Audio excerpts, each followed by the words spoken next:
to me, it does not scream like, oh, this card is broken. It's like, oh, there's maybe some interesting things you can do. And if you want to take things a step further, she's a 4. Yeah, she's a 4/4 1 power. So you can hook her in for sure. Just like this one. For sure. Check out uvsgames.com/riftbound. She's kind of a non-bow with hook though, right? Because she doesn't.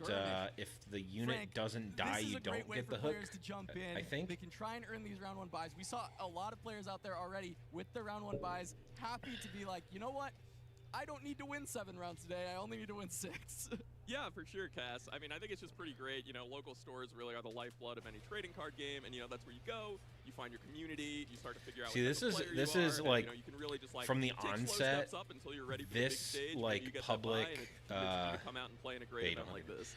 The public sentiment from Riot and the devs from Riot, just knowing them, like, you know, knowing of Frank and knowing Dave and a lot of the folks that are working on the game, like, they're old school MTG players. They are like people like myself that like grew up and like sharpen their TCG blades at tournaments, like Grand Prix, at local game stores, and like understanding the importance of that, like really like sold the game itself to me, like way before all the cards were revealed in, like, the game itself. So like, what deck have you decided to bring I'm really to big the on it. regional qualifier, and why did you we got decide on Frodan it? playing. I decided to bring Leona. I think Leona's been one of my favorite champions. Frodan on Leona. They've had it really fun.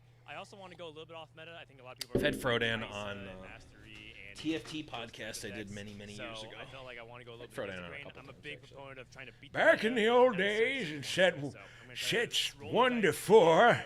I used to be a TFT podcaster. I actually first time I ever cast with Casanova was in TFT. Are there any transferable I hope Limited skills gets better. from TFT Yes. coming over into Riftbound? I just hope that.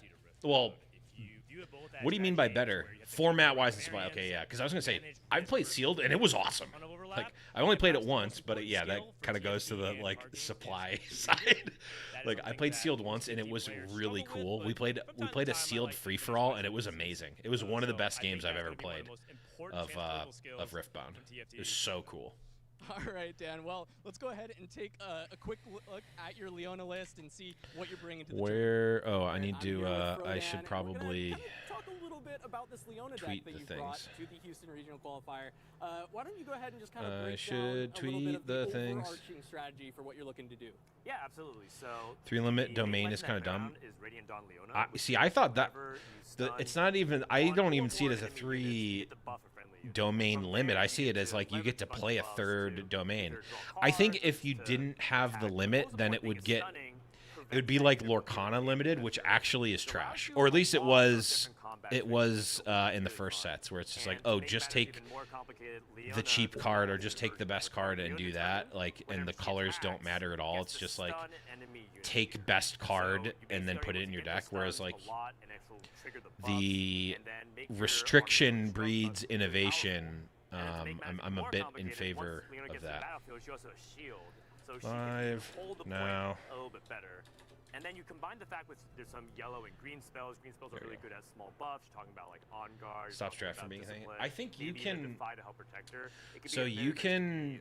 champion. I have thought of a Absolutely. couple of Let's go ahead and take a fixes look through some for of the other draft kind of not key being pieces of this deck as to maybe that not you're being looking to quote buff unquote or looking to possible, kind of use to push and you onto these can. I battlefields. think you can So do the it. first card that I To make sure you have a love good playing unit count. is Solari Shieldbearer. When you play me, you stun a unit. And it's pretty basic effect, but I mean, once you it- get Leona out, possibly. you can actually go for the Solari Shieldbearer to preemptively stun. And then But if again, I Leona think, attacks, like, that allows you to Decks double stun, being double bad buff, is not and leverage both of those to necessarily take a down bad even thing the for very limited. pesky Like, double holds. you If don't you're want going the against decks to team just decks, be like the high constructed card, decks. If you go for the double, you actually have different ways you can manipulate Especially in that. early game- So this in is a early, really like, simple card, but a pretty big staple. They can in the deck. definitely. And then, of course, one of the cards Yeah, I that mean, like to play around there's as a well lot that is they can do Second for sure. Pin.